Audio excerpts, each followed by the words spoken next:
The High Priestess by Sunny Stormbringer. Chapter 1. The Fool. I knew that this wasn't really my story. I'm simply a cog in the machine's fabric. I made a mistake that sparked the fire of this epic, as all fools do. At any rate, I'm going to begin here because I can. One day, I won't be able to write anymore. Besides, Meyer Stallion has us all writing these letters to you to test your skills, High Priestess. Will you recognize us for who we are? Are you worthy? Of course you are. We all believe in you, especially me. I am entangled in your life by pedigree, for I am your father. Your story, High Priestess, begins a long time ago in another realm, the land of your origin, land of the dragons, Satin Varna, a dimension ruled by shape-shifting dragon folk. Of course, there were humans in Satin Varna too. They were servants and populace. The humans were very skilled servants, and dragons were interested in having all beautiful things, including humans, as pets. Well, since dragons were intelligent enough to understand how to shapeshift, they could take on the form of the humans and acquire those they desired, parade around as them, mate with them. I was a human guard to the most handsome prince of the royal Wing Shadow family, Artemis Wing Shadow. The competing dragon kingdom in Satin Varna, which sadly no longer has a name, had a princess. This forgotten kingdom bore a crystalline race of dragons that no longer exists. Pleaded to the prince. The elders pleaded on this kingdom's behalf that Artemis wed their princess to preserve their race. The princess was beautiful, so beautiful. Artemis was smitten, of course he was, as I told you before.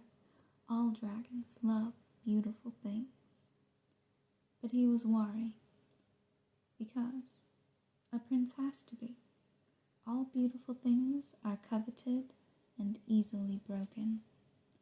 A prince is in search of a queen, a woman who knows how to handle jewels. She was a crystal herself.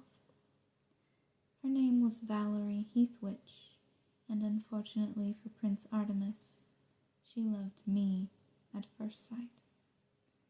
There was nothing Artemis could do. I had her heart instantly.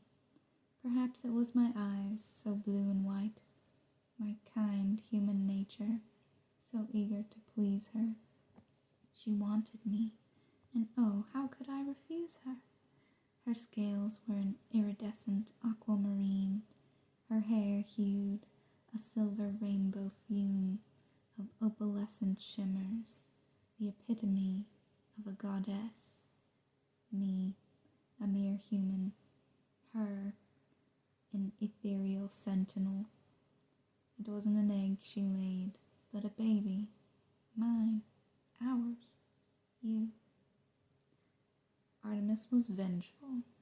He came for Valerie first, after she told him what had happened.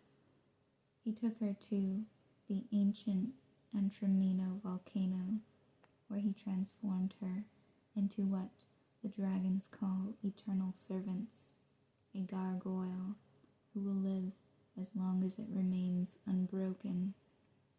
It is a transmutation of perfect alchemy, a stoning curse, and Artemis performed it without a second thought. He was a master magician, even then. He came for me second, naturally, as his best friend, but by that time you were already very far across time and space, to a place where I hoped you would be safe long enough to withstand his wrath. A dragon's revenge will travel decades, eons, on, and there you stood in the path of the cyclone dragon's way. When he dropped me in that volcano to curse me to stone for eternity, I thought I was going to die. It felt as if my skin was being cooked alive. I could feel Artemis's magic around me, not letting me breathe, not letting me die, burning a piece of himself alongside me, binding us, transforming my essence to stone. It was agony. I wanted it to end. It is a half-life, this cursed life, freedom, so far from me. And yet, I've always loved him, always sworn to protect him, Artemis. I do not mind being his slave, as pitiful as it is.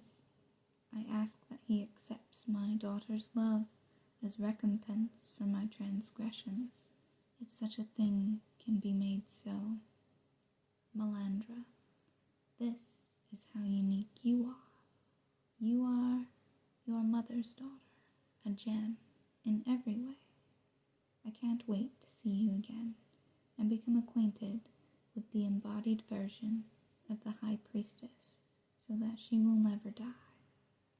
If you've made it this far, welcome to the Major Arcana. I'm so proud of you. Your father, the Gargoyle.